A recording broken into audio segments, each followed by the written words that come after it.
Right, we are live. Hey Hello, everyone, everyone. welcome. We are going to go and straight into our episode for today on the Feed Your Brand podcast. And then if you're a member of our group, we're going to drop out of the live stream and head straight into answering questions. Ask me anything or ask us anything, right? Or discuss anything. AUA, discuss anything, podcasting or marketing or whatever it is. I think we pretty much answer every question anywhere.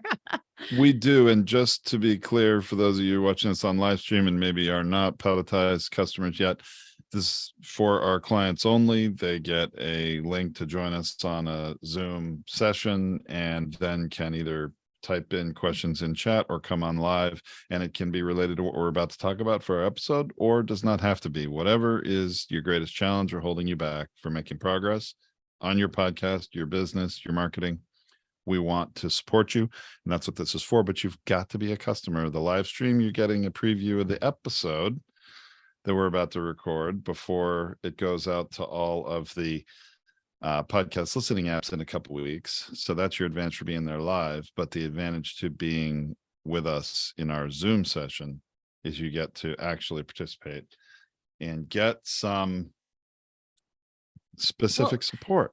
Let's stop talking. Let's get to the episode because I'm excited about this episode. All right. Why don't I introduce it and then you can take it from there. Sound good?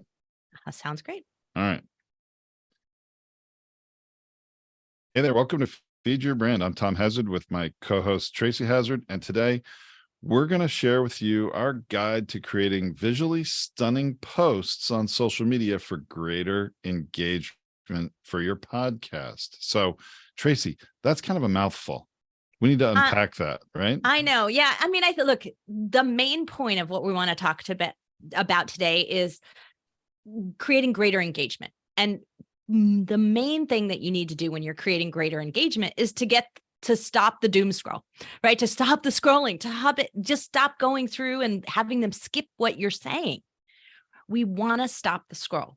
We want to have a feed stopping post, right? Like that's the goal of it.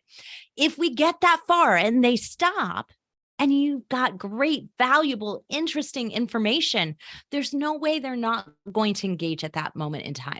They're going to remember it. They're going to come back. They're going to follow you. Something is going to occur when you provide value there. That's on you. And I really hope that you're, not trying to clickbait people and you're really providing something of value, but that's not our discussion today about what you should have in that. Our discussion today is how to get them to stop and take a look at it. And part of it is visual engagement. And so here's something really interesting I found out today, Tom, because I'm teaching an AI lab to all of our clients and anyone who actually wants to join it. I teach an AI lab on Tuesday at 4 p.m. Pacific time. And it's really been interesting and fun to talk to there. So every single piece of advice and everything I've been doing lately, I've been running through the chat on the side and just double checking and seeing what they say and if it's counter to what we say or if it's in alignment with. So I ran it both through this idea of how to get feed stopping engagement on your social posts, how to make them visually engaging. And I typed that in to both ChatGPT and Google Bard. And I got the same advice from both, exactly the same advice. But you know what? There's one significant difference that we do that I believe is the differentiator that makes the difference. The advice that is not common, it's not over branding. And that's the number one piece of advice that they're out there giving you. It's like number 2 or 3 on both of their lists. And that is make sure that you have consistent branding, make sure that you have your logo and all that other stuff and your colors match and do all of that. And over the years, the number one thing we found to increase engagement and stop the scroll is to break the branding, is to break that over branding model. Yeah, this is one of my pet peeves, and it just comes from long, hard experience of doing this in podcasting for, gosh, how long's it been, Tracy? My goodness, like almost 9 or 10 decade. years. Yeah.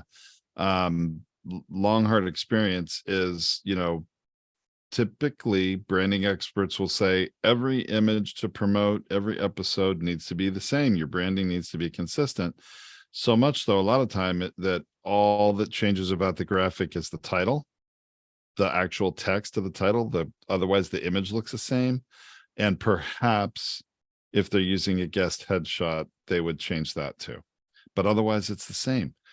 And whenever anybody scrolls through somebody's social feed or even your own blog feed on your website, if you're making a blog for every episode, every image looks like, you just keep going, seen it, because people don't read those words as fast as their brains process the visual, graphic, or image they're seeing. Isn't that right? That's why we're talking about visually stunning, right? We want visual stopping.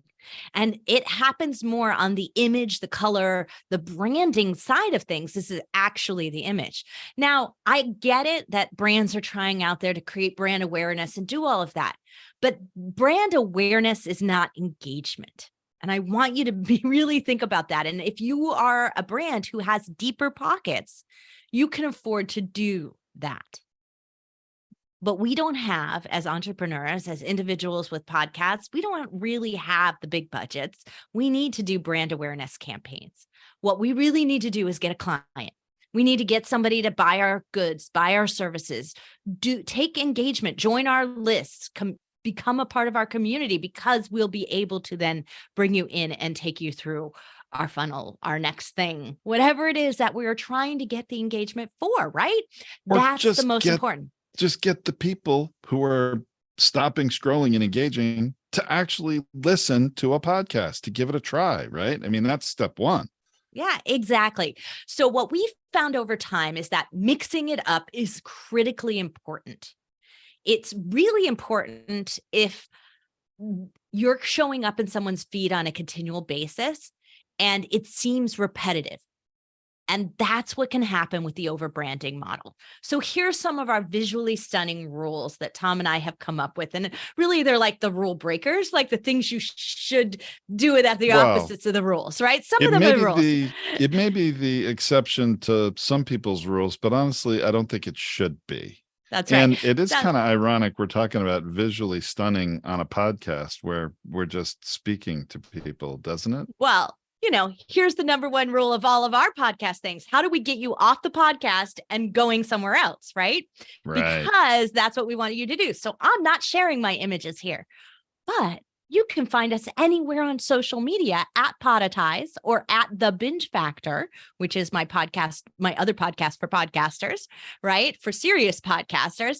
You can go there and you can check out what we're talking about. You can see in my Instagram feed the variety that I'm going to discuss right now. So here's what we do. We say the number one thing that you should do, and a number one guide rule for us, is to mix it up. Mix up your color from week to week and post to post. Your font size, not necessarily your font itself. You don't have to do the type size should change. You should create a variety. Sometimes maybe some words should be bigger than others. Change the font color. That's critically important too. So you might change your background color, your font colors, play with the color value, because that is the biggest deviation from your brand that you can create, but it's also the most impactful and important. And so this is where we want you to mix it up the most, because color is one of the first things that we take in when we see something. It's what makes something stand out in an environment. So if we're out there, we're looking for, we were foraging for food back in the olden days, right? Really olden days, right? We would know when something was dangerous, when something was fruitful, right? So our eyes are very attuned to this. And scrolling is no different than scanning a landscape. And we need to really think that through carefully. So color is one of the most important things we can do. Remember that color can evoke emotion. Color can align or reinforce messaging. So think about your color in terms of, is it reinforcing the positivity, the negativity? What is my message that's in this clip, that's in this post that I'm creating? And can the color reinforce it? can it also be complementary to my brand? So if it's something I really want you to pay attention to, and my brand is predominantly blue, maybe I want this to be yellow or orange. So it's something that stands out and it's a complement in complementary color world to my brand colors so that it does stand out in contrast to my brand, but still coordinates, right? So we can still come up with that. You might want to think about what those colors are ahead of time and have accents and complements that are part of your brand guide for your overall brand so that they are pre-approved colors and it's not just any orange that people chose, it's the orange that you chose. So that could be something as well. The other thing is that there are colors that represent trends. So in a given time, in a given month, there might be a trending color that is happening consistency. And if your topic is aligned with that trend that's going on in the marketplace, don't forget to align your colors with that trend as well. So that's something to pay attention to. So colors are the main thing that we want you to mix it up because it's the number one signal that this isn't the same as the last post and it's not a repeat post. Right? What's next, Tom? What is the next big area of imagery that we have, visuals that we talk about? Well, I mean, we obviously didn't coordinate this ahead of time. I would say it's either position of things or the actual, what is the main focal point of the image of that graphic, which a lot of times we would use a unique image every time for our own post, somehow in alignment with the topic that's discussed. Exactly. That's the image. The imagery is probably the next biggest thing. Positioning, you're right. There's nothing that's important, but it's secondary because our eyes just don't, because we don't compare side by side unless we're looking at it like on a blog post where you have all the blog feeds right in a row. But typically when we're looking at it in social media, it doesn't play with that. So the imagery is more powerful in the social media side of things.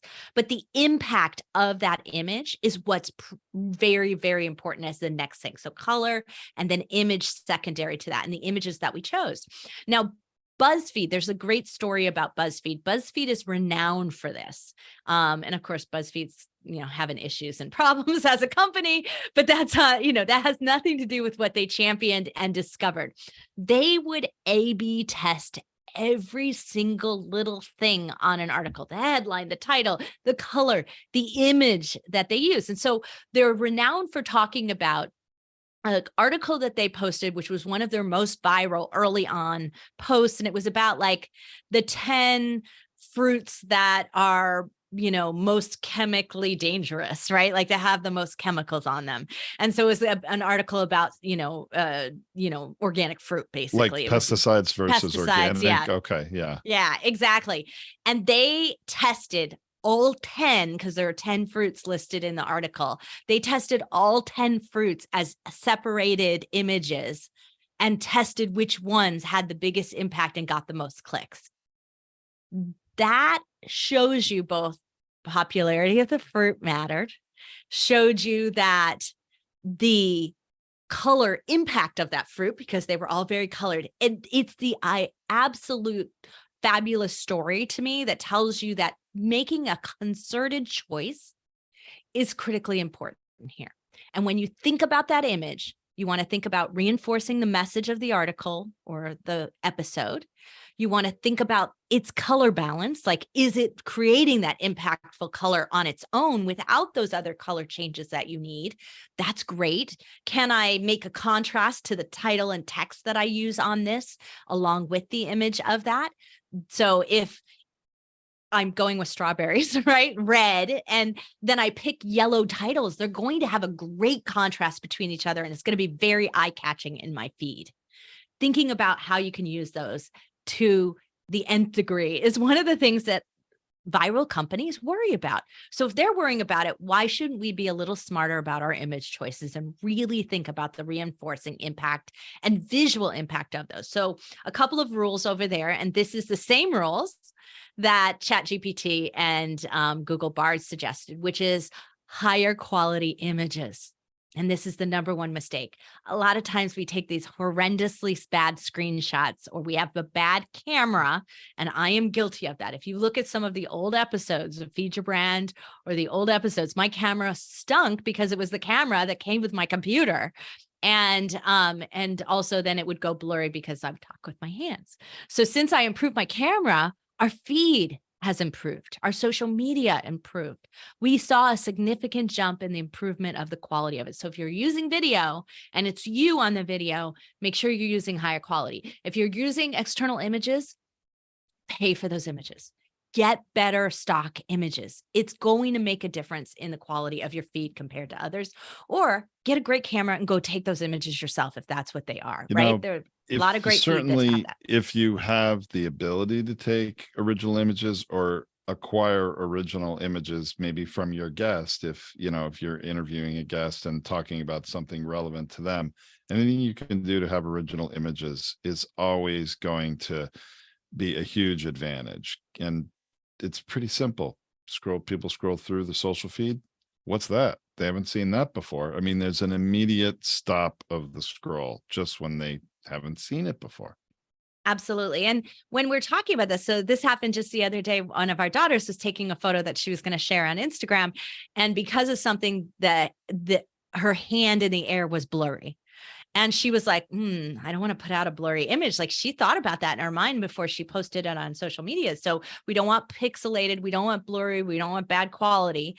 But what she ended up doing was, because the rest of the photo was really good, she put the graphic words, the caption, like that, right over her blurry hand. It was perfect, actually, because she didn't have to like gradate it and blur it out to be able to get the caption to read. So it worked out great. So there are things that you can do to, use images that may not be 100% perfect and get around that. Now, Tom, so we've got mixing it up in color, impact, fonts, imagery. Let's go with that positioning, that experimenting with formats I'm going to talk about. It's like, does your headline go at the top? Does it go at the bottom? Do you put a little graphic ingredient of your podcast cover art? What do you do in those things? Mix it up, try different things, and really make it dynamic in how you're testing that. See what's working for you. But one of the things that we always do when we create social media is that we have a rotating set of templates. So we do use this template variety. So impactful image goes here, graphic goes here, but every single one of them is mixed up for color and variety of position as well. So it also gives them the ability to say, well, I've got this image that is really a sort of left side image. So let me use the one where the graphics are to the right, or let me use the one where the graphics are to the top because the impactful part of the image is at the bottom. So use those templates based on the imagery as well. It can really help you create the variety you're looking for, and not just be like, I'm going to call it like generically applied, so you can really make it so that it has an application to the image that you're using. Yeah, I'm all for being prepared ahead of time, having some templates prepared, some colors approved that are intentional and not random, and switching up those templates from episode to episode. However, there is I would always recommend exercising some contextual judgment based on the image. It's like, oh, this is a great image. It really evokes, the feeling I am trying to get across with this episode. But guess what? Yeah, the main focal point of this image is in the upper left corner. I need to think about putting some of the other text that's gonna otherwise obscure some of that image elsewhere in the image. And, if your template doesn't quite fit that, then it's time to, I'm going to use a sports analogy, which men are going to be okay with, a lot of women might not like, but you need to call an audible right there and say, okay, well, that's template I was going to use, but I think I'm going to change it up and deviate from it so that I have an image that's going to have more impact and get that social engagement and connection and motivate people to click to find out more. So definitely those positions, those font sizes, like you're talking about, those colors, Preparation's great, but what are we trying to do here? Get people's attention, right? Right. And when you're finding out something that works, don't do it exactly the same way every single time. Right. And that's what we're pointing out to you is like when you find something that works, like try and experiment and move things around so that it doesn't look the same every single time. So you don't break our number one rule, which is really get boring and have like it being look like you've seen it, read it, clicked on it before, right? That's the number one thing we don't want to have happen. So when you're finding something that works, mix it up a little bit, and the positioning and some of those things can do it. Color balance. So you're gonna, if most of your colors are light, try a dark now and again, right? Mix it up and really play with how you can do that. Another thing that I want to suggest to you in mixing things up and trying things is that there are I'm going to call it native tools in TikTok and Instagram and other places where you can mix with fly-in graphics, things that animate, little GIFs, like stuff like that you can add on top of things, right? And you can even go to Jiffy and do that, right? So you can go to Jiffy and you can add in a like cursor icon or an arrow or, a hand that's moving and pointing to things that are critically important. Try some of those things and see what happens. Just mixing it up every so now and again, but trying the native tools are going to see what's really popular. So if you try the tool right in Instagram, you're going to see what's going on. You're going to see the colors that are popular. You're going to see the music that's popular that you might want to put onto things. There might be some of those things that you want to test out and try before you go and reimagine your entire set of templates or in the entire way you want to do it. Test it out, see if it resonates with you.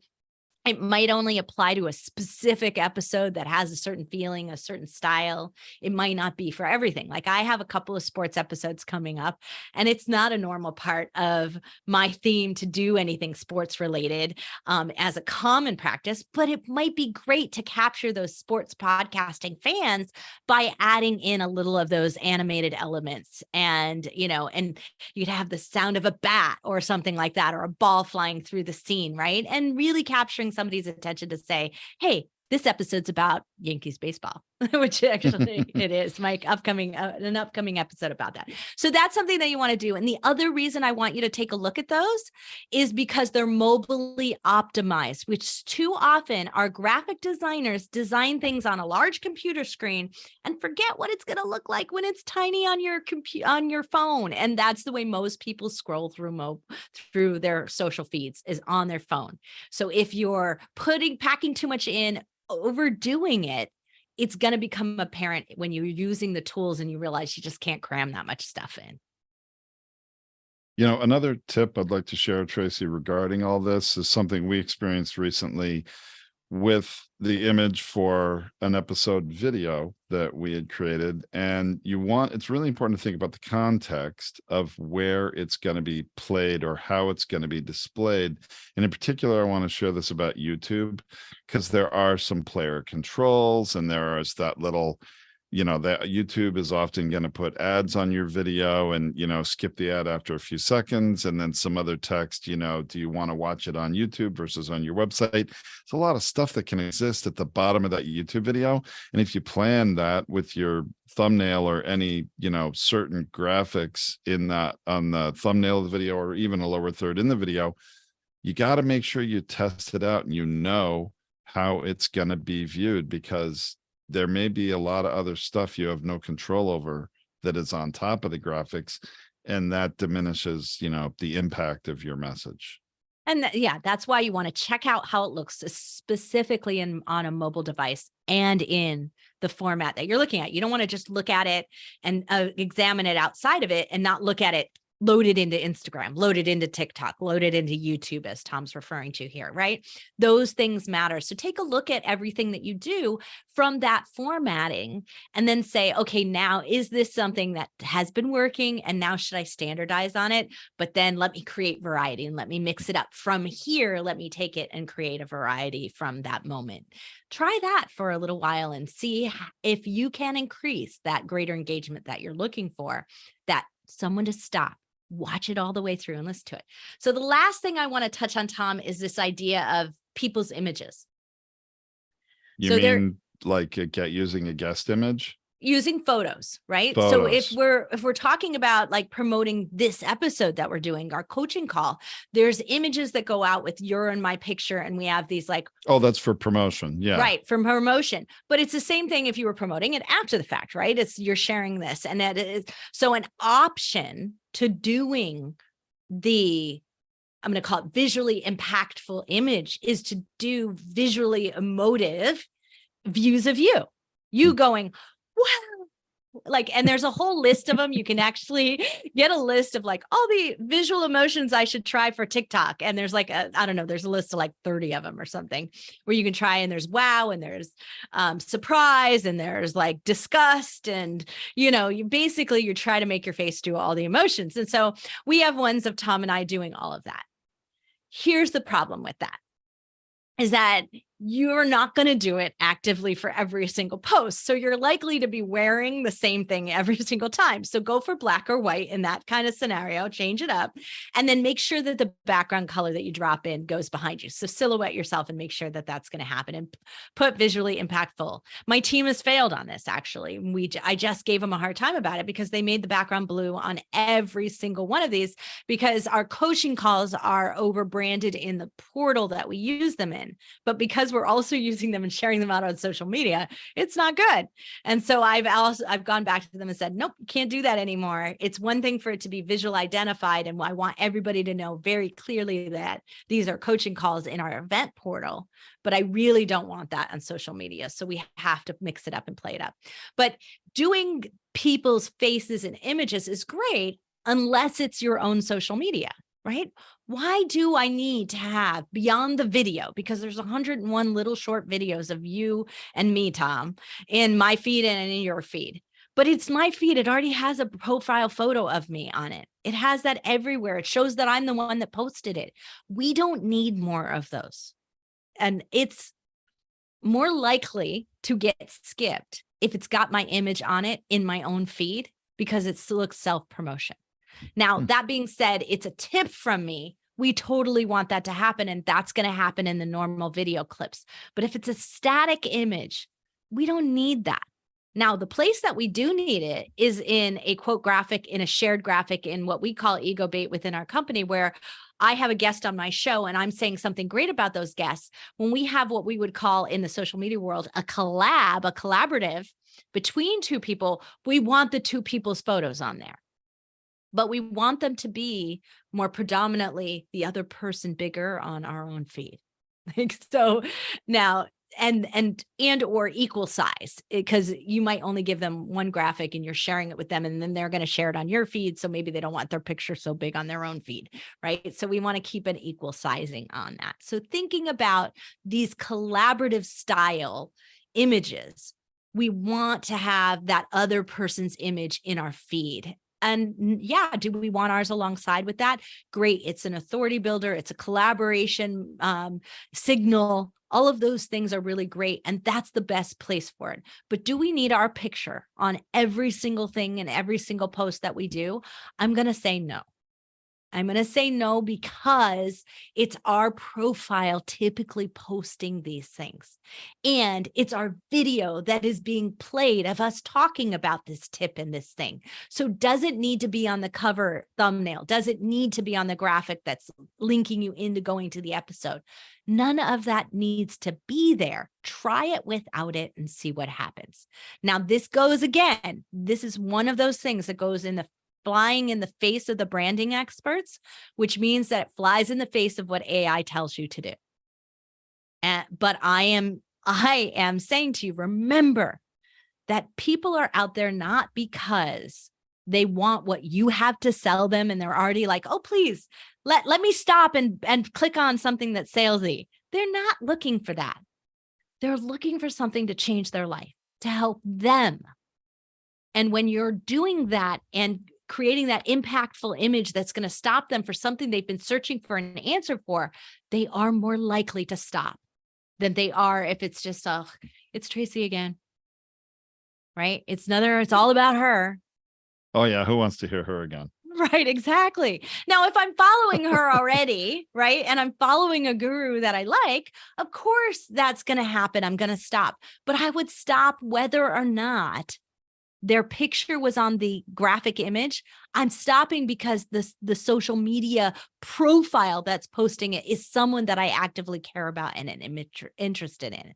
It doesn't have to flip onto the other side and be everything about them. And this is No. where the social media influencers, the social media advice that's out there is different than the advice Tom and I are giving you here. We're giving you that advice because this is what's going to get engagement to get your podcast listened to.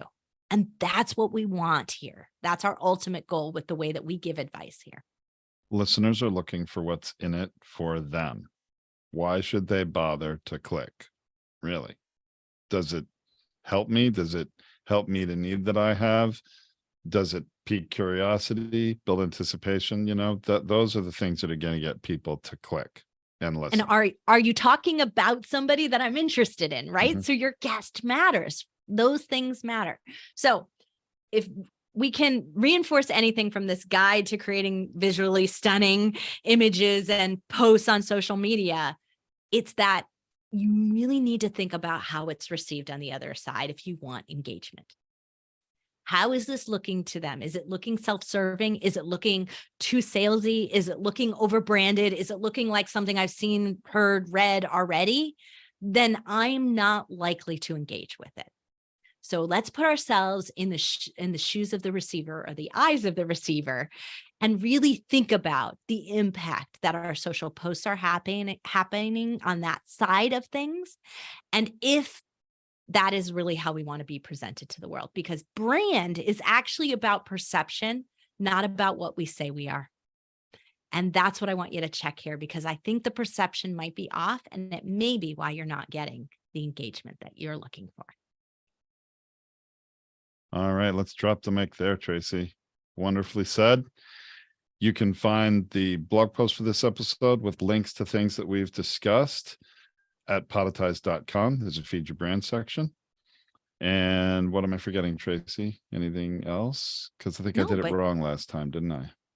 In this particular case, go check us out on social media. Don't forget to check out Podetize everywhere you have on social media, and go ahead and check out the Binge Factor as well, because it's our example of how to do it in isolation. So if your podcast is the only thing and you don't have another business behind it, check out the Binge Factor and watch how I'm doing things over there, because it's a prime example of things that you might want to try, things that you might want to do. The experiments out there for some best practices are always over there. So the Binge Factor and at Podetize anywhere on social media, and go check out the visuals so you can see for yourself what it looks like in action. Awesome. All right. Thanks everyone for listening. We'll be back next time with another episode of Feed Your Brand. All right. Thanks everyone on live stream. We'll see you next week. Oh, yep. All right. So that's